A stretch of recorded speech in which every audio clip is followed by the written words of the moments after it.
पो मां केड़ी बोली में गलाया लॉलीपॉप वारी में गलाया जेड़ी में गला जेड़ी उन दोस्तन के पसंद है। संगत बियो खैला खुच आयो बाबला।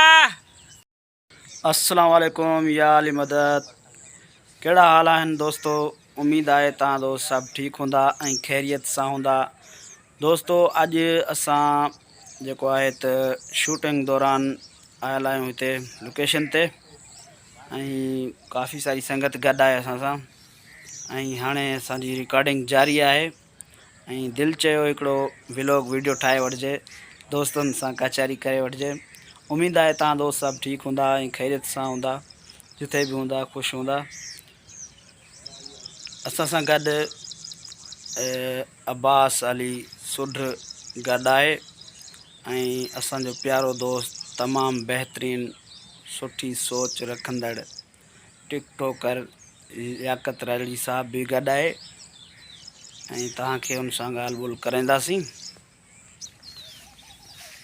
हे आहे उस्ताद लियाकत अली साहब। केड़ा हाल आहिनि सर? खैर वॾा मुने लाइव हलाई बीठो आहियां। हाँ लाइव यार ना है वीडियो यूट्यूब ते ॾिसनि था।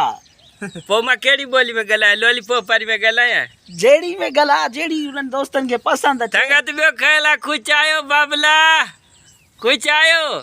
अबे की आज थदी आयो मां झंगा झंगा घुमण आयो आज तू इन रोली दान माके पोपिलो लॉलीपॉप चई तो के वची दीना जितु आने वची देन थाला नता देन या सजो दी लुलाए लुलाए तो के बा वठी दींदा से बा लॉलीपॉप। हां हां बा वची दींदा हो बा लॉलीपॉप। हां बियो दोस्त भी अचे ही तो ओ ट्रे थी वेंदई। अल्लाह अल्लाह ये ना लॉलीपॉप जो बांध माके सजो दी लुलाए लुलाए लिमक दी विदो। ना ना ना ना वो तो अचे को खबर पौंदी ना यार पाणारो अचे तो। हाँ अचे तो वो भी लॉलीपॉप वठी दींदो ही। संगत वरचो इंदो। हां वरचो इंदो वठी ईंदो। हां वठी इंदो। संगत मां तव्हांखे इहो ॿुधायां त असांजो भाउ दाहिद अली तईम ऐं ॿियो असांजो भाउ बीठो आहे गुलाम अब्बास छुद छुद न हां थे हा हाणे इहे मां मां त इहे वठी आया आहिनि चवंदा आहिनि तोखे असां घुमाए ॾींदा आहियूं पालक में ऐं लॉलीपॉप वठी ॾींदा आहियूं। ऐं भाउ जेको आहे दाहिद अली तईम भाउ जो यूट्यूब चैनल आहे इनखे छटकलाब कलोच ॾाढा फनी वीडियो ड्रामा वॾो मज़ो कंदो आहे।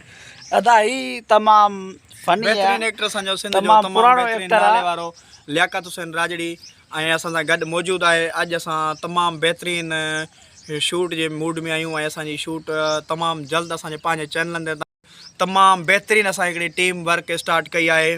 जीअं तव्हांखे पहिरें असां फनी क्लिप ॾींदा हुआसीं, इनशाला तमामु जल्द हाणे असांजे पंहिंजे यूट्यूब चैनलनि ते तव्हांखे तमामु बहितरीन एंटरटेनमेंट ॾींदासीं। दोस्तों कीअं थाई यार दाल तो भली हो लाला प्याद आए ताते इंदो तो जा लॉलीपॉप ठा अचे तो। हां दिल तडी तई तेल तडी कई था लाला प्याद अचण वारो ता साउंड जी भी मुलाकात करायूं था ऐं इंशाल्लाह असां के जेको कमेंट में जरूर ॿुधाइजो असांजा जेका क्लिप अचण वारा आहिनि सभिनी जे चैनल ते तव्हां जेको ॾिसंदा वे लाज़मी ऐं असांखे कमेंट ज़रूर कंदा। दोस्तों असांखे कमेंट में ॿुधाइजो त हिन जी तव्हांखे एक्टिंग कीअं पसंदि आई, थोड़ी करे ॾेखारिजो। संगत कमेंट में मांखे ॿुधायो यार मांजो लंग छली हुए का क्लीम भली जेको आहे न कमेंट में लिखी ॿुधायो मां अञा छो न थियां जीअं तव्हां छो न आहो। कमेंट में लाज़मी तो जो रंग सोनो थींदो कारी क्रीम आई आहे हिकिड़ी उहा वठी ॾींदासीं तोखे। ना मां संगत खां पुछुमि तव्हां ते इतबाल तो ने तू लाओ तव्हां।